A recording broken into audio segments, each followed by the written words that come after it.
आज लोगों ने भगवान शंकर की पूजन को या देवताओं की पूजन को महंगा करना चालू कर दिया।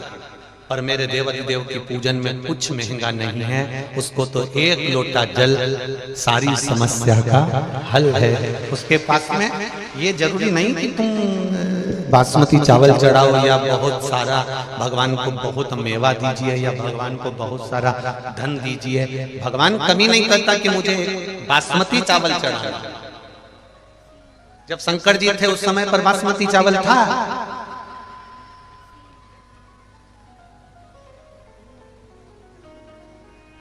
शंकर जी ने कभी पार्वती जी से बोला कि मेरे लिए बासमती चावल बना,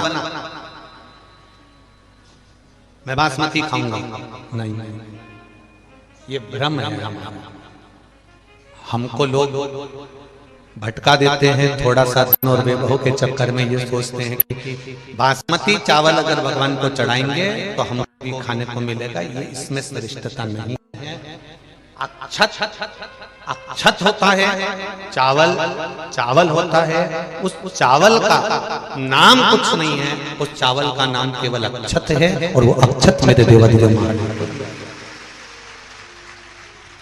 अक्षत क्यों चढ़ाया जाता है ये भी एक बार समझ लें। अर्थात हमने अगर जल चढ़ाया है, हमने अगर बेलपत्री चढ़ाई है, हमने अगर फूल चढ़ाया है, हमने अगर प्रणाम करा है, हमने अगर आपको नमन करा है, तो हमारा करा गया दान, हमारा किया गया पुण्य, हमारा किया गया सत्कर्म अमर हो जाए, अक्षय हो जाए।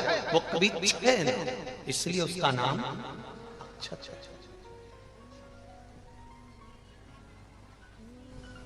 वो कभी समाप्त ना हो। और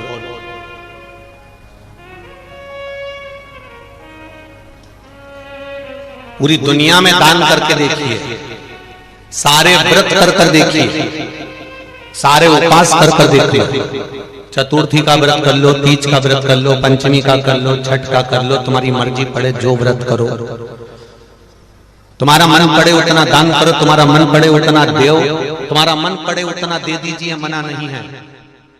सारी दुनिया में करा गया दान, सारे करे गए व्रत, पुण्य, इन व्रत का पुण्य, इन दान का पुण्य जो हमारे पास में है, हो सकता है हमारे मरते मरते तक पुण्य हमारा समाप्त हो जाए।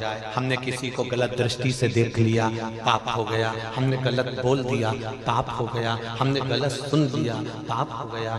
हो सकता है कि हमने जो पुण्य इकट्ठा करा था वो धीरे धीरे धीरे धीरे समाप्त हो जाए। पर शिव महापुराण में किया गया दान, शंकर के मंदिर में चढ़ाया गया एक अक्षत, एक लोटा जल, या शंकर के अनुमोदन में या शिव तत्व में या शंकर का नाम लेकर कोई व्रत करा है, शिव का नाम लेकर कोई दान करा है, शंकर का नाम लेकर कोई पुण्य करा है, तो वो कभी समाप्त नहीं होता। वो अजर और अमर, वो कभी समाप्त नहीं होता। सारे पुण्य मरते समय तक समाप्त हो सकते हैं। जैसे आपके पास में 10,000 रुपए हैं, अब आपके पास में 10,000 रुपए हैं, तो आपने वो 10,000 रुपए में गैस की टंकी भी खरीद ली, लाइट का बिल भी दे दिया, खाने का सामान भी लिया है, डीजल का पेट्रोल का भी लगा दिया। अब तुम्हारे पास में वो 10,000 रुपए जो रखे थे वो तो सारे के सारे खत्म हो गए। कहीं जा रहे थे, वो 10,000 रुपए तुम्हारे समाप्त हो गए। ध्यान देना, हमने व्रत करा 2,000 कमाए, हमने तप करा 2,000 कमाए, हमने पुण्य समझ लो व्रत कर कर, तप कर कर, साधना कर कर, दान कर कर, भजन कर कर, कथा सुनकर, कीर्तन कर कर, हमने पुण्य तो इकट्ठा कर लिया। पर हो सकता है कि मरते समय तक हमारा सारा पुण्य धीरे धीरे धीरे धीरे करके समाप्त हो जाए। पर शिव महापुराण का पुण्य जो आप शंकर भगवान की ये पावन कथा सुन रहे हो, आस्था चैनल पर, फेसबुक, यूट्यूब पर कथा को श्रवण कर रहे हो, जितना आप आनंद के साथ इस कथा को श्रवण कर रहे हो, पंडाल में बैठकर कथा सुन रहे हो, चाहे तुम्हारा मन पड़े जहां बैठकर कथा सुन रहे हो, पशुपति व्रत कर रहे हो, सोमवार का व्रत कर रहे हो, शंकर जी के मंदिर में एक लोटा जल चढ़ा रहे हो, ये लिख कर रख लेना, ये पुण्य तुम्हारा जीवन पर्यंत समाप्त नहीं होता। ये अजर और अमर, ये कभी समाप्त नहीं होता, ये निश्चित रहेगा। अक्षय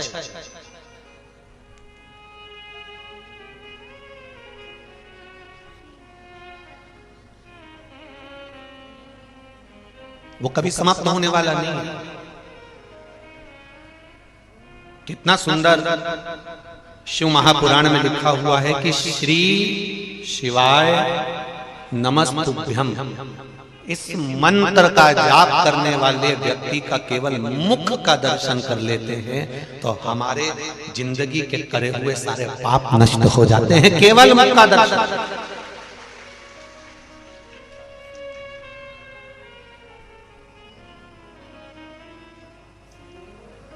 केवल मुखाग्रविंद का दर्शन करने वाले, दुख की घड़ी में घर का सोना, दुख की घड़ी में तकलीफ के समय पर घर की चांदी, घर का सोना सुनार की दुकान पर जाता है, उसी तरह दुख की घड़ी में तुम किसी के दरवाजे पर हाथ पैर जोड़ने मत जाओ।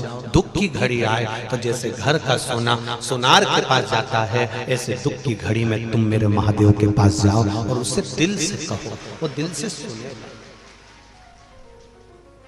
कहो उसको।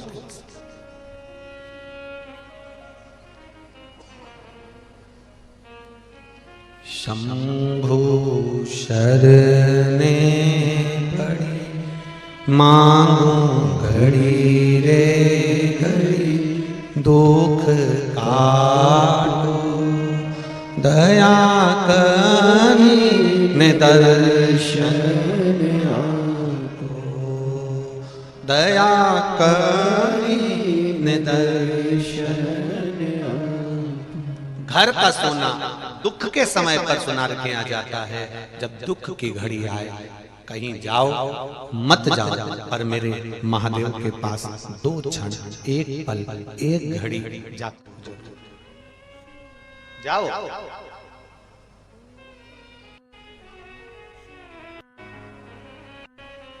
दुनिया के लोग कहेंगे कि शंकर जी की कथा में जाने से मिलता क्या है?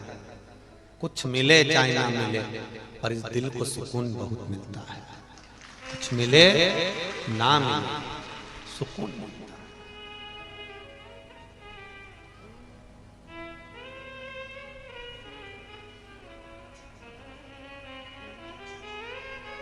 कितनी दूर दूर से आप लोग कथा को सुनने के लिए आए हो, ना जाने कहां कहां से यहां पहुंचे हो। ठंड कड़ाके की पड़ रही है, एक एक कम्बल ओढ़ ओढ़ के रात भर 2-3 बजे तक भजन करना, 2 घंटे की नींद ले लेना और फिर सुबह से उठकर बैठकर फिर भगवान की भक्ति में रम जाना। तुम्हारे बराबर दुनिया में कोई साधु, कोई सन्यासी, कोई तपस्वी नहीं।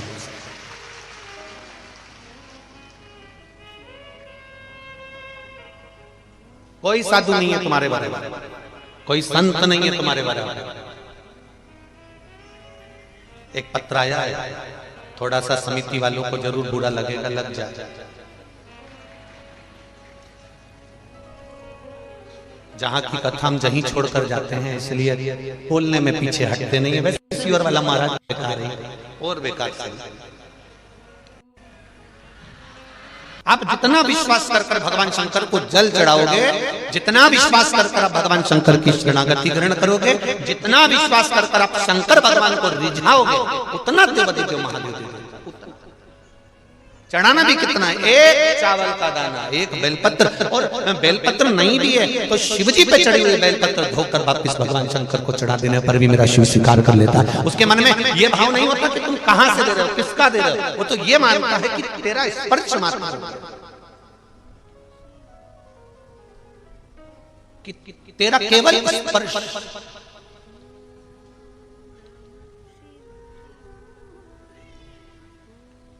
कितनी सुंदर कथा मिलती है महाराज। एक कथा का स्मरण आता है।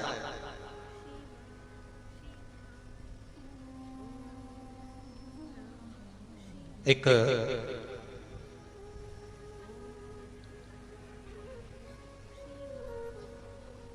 बार देवऋषि नारद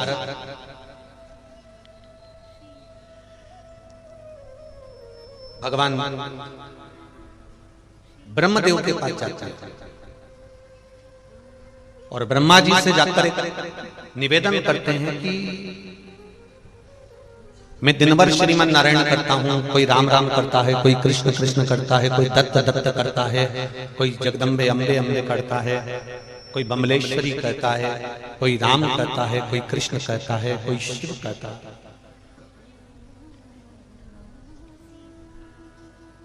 अगर मान लो भूमंडल पर संसार सागर में कोई भगवान शंकर का नाम लेने वाला है, भगवान शिव का स्मरण करने वाला है, तो उसके स्पर्श का क्या लाभ है, उसके स्पर्श का क्या सुख। ब्रह्मा जी ने कहा एक बार काशी में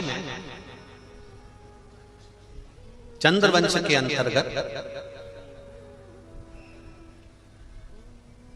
एक बड़े वीर राजा हुए जिनका नाम था दशहर, जिनका नाम दशहर था, और जिनका विवाह एक बड़ी सुंदर कन्या के साथ में, जिसका नाम था कलावती, के साथ हुआ। दशहर जो राजा थे वो बड़े दानी थे, पुण्यात्मा थे, भजनी थे, कीर्तनी थे, स्मरण करने वाले थे। जरा देखिए आशुतोष भगवान का चरित्र। आप लोग जो पशुपति व्रत करती हो, आप लोग जो जल चढ़ाने जाते हो, आप लोग एक चावल का दाना चढ़ाने जाते हो, आप एक धतूरा, एक बेलपत्र, एक फूल की पंखड़ी चढ़ाने जाते हो, या नहीं भी चढ़ाकर शंकर मंदिर को मात्र दर्शन कर कर जाते हो, वो भी नहीं कर पाते तो शिखर का दर्शन कर कर निकल जाते हो। वो एक शब्द इस दशहर राजा का शिव महापुराण का श्रवण करिएगा। दशहर राजा की धर्म पत्नी कलावती,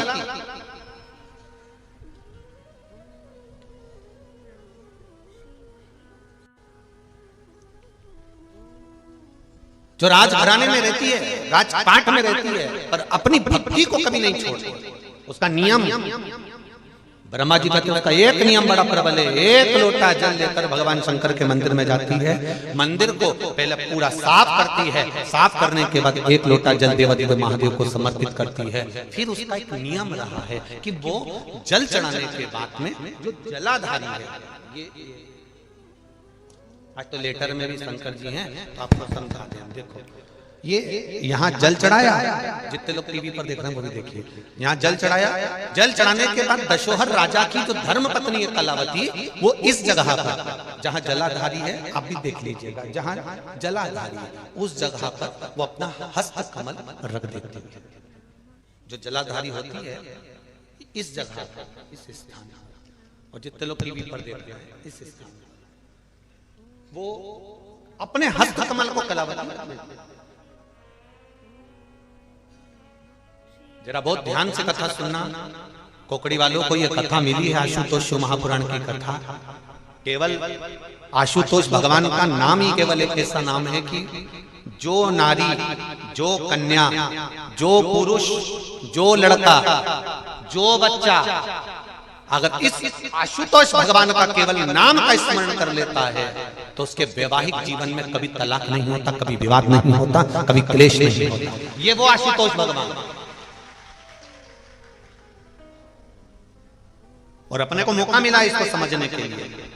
दशहर राजा की धर्मपत्नी कलावती शिव जी को जल चढ़ाकर जलाधारी पर अपना हस्त कमल रख लेती है, और हस्त कमल रखकर बाबा देवादिदेव महादेव का पंचाक्षर मंत्र का जाप करती है। नमः शिवाय, नमः शिवाय, ओम नमः शिवाय, नमः शिवाय, नमः शिवाय। हाथ रखा, जाप। उसकी चित्त वृत्ति में जो मंत्र भगवान शंकर का है वो मंत्र उसको स्वीकार कर लेती है। कभी वो श्री शिवाय नमस्तुभ्यम, कभी वो पंचाक्षर, कभी वो महामृत्युंजय, वो मंत्र का, कभी गौरी शंकर के मंत्र का भी स्मरण कर लेती है। और स्पर्श चली, रोज का नियम, जल चढ़ाया, स्पर्श किया, चली। आज राजा रानी जब मंदिर से आ रही थी तो राजा ने रानी को देखा तो इतनी सुंदर लग रही थी, इतनी सुंदर कि राजा ने उस रानी को आज तक इतनी सुंदर कभी देखा ही नहीं था।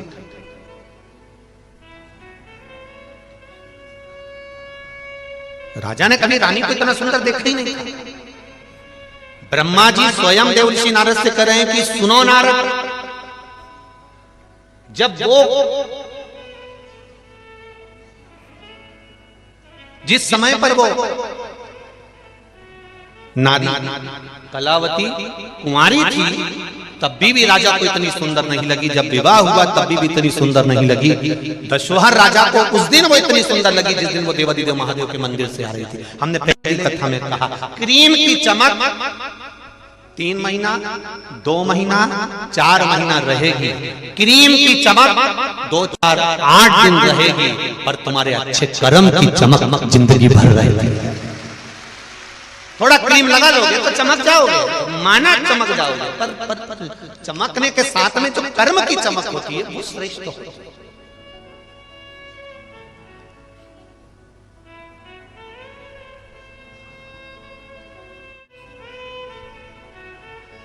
अच्छे कर्म की चमक जीवन पर्याप्त करे, वो कभी समाप्त नहीं हो सकती। अब दशोहर राजा ने कहा कितना सुंदर लग रही है ये, तो कितनी सुंदर लग रही है, इतनी सुंदर। और दशोहर राजा ने तुरंत उसी समय उसी पल उसी घड़ी राजा ने तुरंत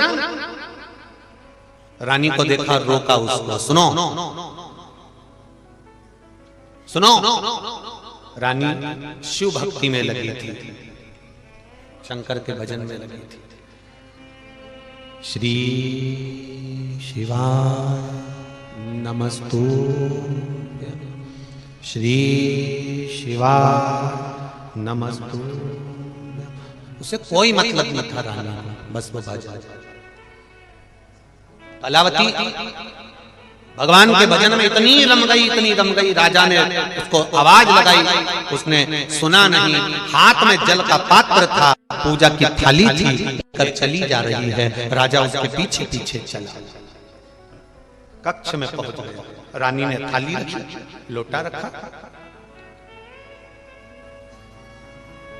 और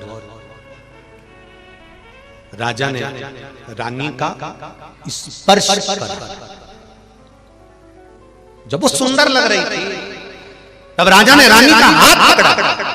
जैसे ही रानी का हाथ पकड़ा, हाथ पकड़ते से राजा को स्पर्श मात्र करने से रानी ने कह दिया, सुनो स्वामी, मैं मंदिर से आ रही हूं, आज मेरा व्रत है, मैं शिव की आराधना में लगी हुई हूं। मैंने नियम लिया है, मैं 7 दिवस तक भगवान शंकर की भक्ति को धारण करूंगी, शिव नाम का उच्चारण करूंगी, शिव मंदिर में जाकर जल अभिषेक करूंगी, शंकर को रिझाऊंगी, आप मेरा स्पर्श मत करो। राजा ने नहीं माना और राजा ने स्पर्श कर लिया। स्पर्श करते से ही राजा का पूरा शरीर, हाथ, संपूर्ण शरीर राजा का तपने लगा, जलने लगा, शरीर में ऐसे घाव से उत्पन्न होने लगे। दशोहर राजा का शरीर पूर्ण तरह से जलने, शरीर जल गया।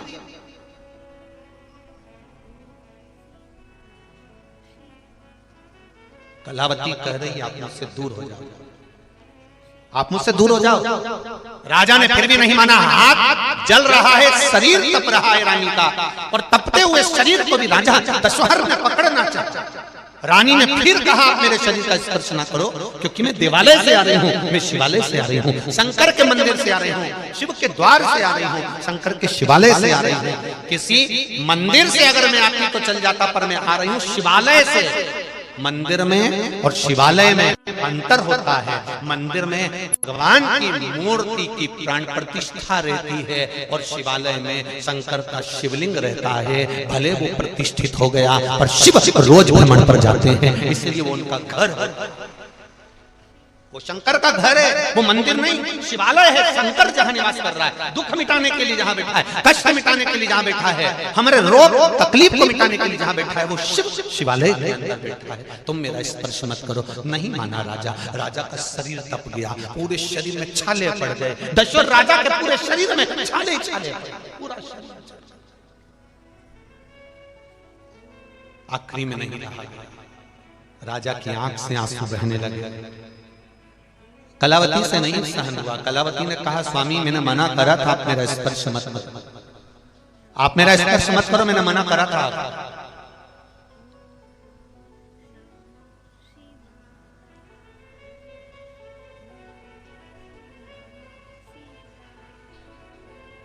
दो समय ऐसा होता है जिस समय पर किसी नारी को अपशब्द कहा जाता है, जो नारी या जो पुरुष उस नारी को अपशब्द कहता है, उसका बुढ़ापा खटिया पे सड़ सड़ के निकलता है। समझना जरा। दो, एक कोई मंदिर गया है, पूजन कर कर आ रहा है या पूजन करने जा रहा है, रास्ते में से कोई निकलकर मंदिर जा रहा है, तुम्हारे दरवाजे के सामने से कोई मंदिर जा रहा है, कोई शंकर के शिवालय में जा रहा है, कोई शिव मंदिर में जा रहा है, शिवालय में प्रवेश कर रहा है, कोई पशुपति व्रत कर रहा है, कोई मंदिर में दिया लगा रहा है, कोई मंदिर में जल चढ़ा कर आ रहा है। जिस समय पर नारी, पुरुष, बेटी, बेटा, बच्चे, कोई भी शंकर के मंदिर में जल चढ़ा कर आए या जल चढ़ाने जाए, शिव मंदिर में पूजन करने जाए या पूजन कर कर आए, उस समय पर अगर उस नारी को, उस बच्चे को, उस स्त्री को, उस कन्या को, उस पुरुष को, दुकान पर बैठा व्यक्ति या घर के बाहर खड़ा व्यक्ति या रोड पर चलता हुआ व्यक्ति अगर गाली दे देता है, अपशब्द कह देता है, कोई ताने दे देता है, कोई आड़ा टेढ़ा बोल देता है, तो उसका बुढ़ापा उसको पलंग पर सड़ सड़ के निकालना पड़ता है, तब जाकर प्राण छूटता है। उसके घर के लोग 4 बार गीता जी सुना देते हैं, 25 बार गंगा जल पिला देते हैं, बार बार भगवान से प्रार्थना करते हैं, इसको उठा लो, अब ये सड़ रहा है, अब ये गल रहा है, तो भी उसकी अंतगति बिगड़ जाती है, तो भी परमात्मा उसको लेता नहीं है। इसलिए बड़ा ध्यान रखने वाली बात है।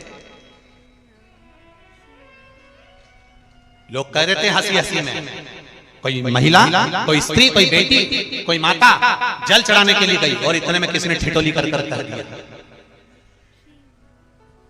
वो कहां जा रही है? शंकर जी के पास। वो कहां जा रही है? शिव के पास। वो कहां जा रही है? मेरे महादेव के पास। एक कोई पिता के पास में कोई बेटी आ रही है और उस बेटी से कोई अपशब्द कहेगा तो बेटी जवाब देगी कि उसका बाप जवाब देगा? बोलो बोलो जल्दी बोलो। बाप जवाब देगा कि नहीं देगा? बाप वहीं खड़ा है, मेरी बेटी मेरे पास आ रही है और तू खड़ा होकर अपशब्द कर रहा है, तो बेटी जवाब नहीं देगी, उसका बाप जवाब देगा। गिरबान पकड़ेगा, 2 धर के देगा कि तूने मेरी बेटी के सामने ऐसी हरकत कैसे कर दी, मेरी बेटी को अपशब्द कैसे दे दिया, मेरी बेटी को ताना कैसे दे दिया। जब कोई शंकर के मंदिर जाता है, शिवालय जाता है, शिव जी कहते हैं मैं उसका बाप हूं, मैं उसका पिता हूं, मेरे पास आने वाला, मेरे दरवाजे से जाने वाला, उस पर मेरी दृष्टि होती है। जो गलत बोल देता है, शिव कहते हैं। अभी अभी मालेगांव की कथा में कहा था, एक गर्भवती नारी के लिए, एक रजो धर्म वाली नारी के लिए। बोला था कि किस किस ने सुना था? जरा हाथ उठाओ। बोला था ना? हाँ, सबने सुना। रजो धर्म वाली नारी और गर्भवती नारी के लिए वहां बताया। आज जो कथा आशुतोष महापुराण की चल रही, उसका स्मरण करिएगा।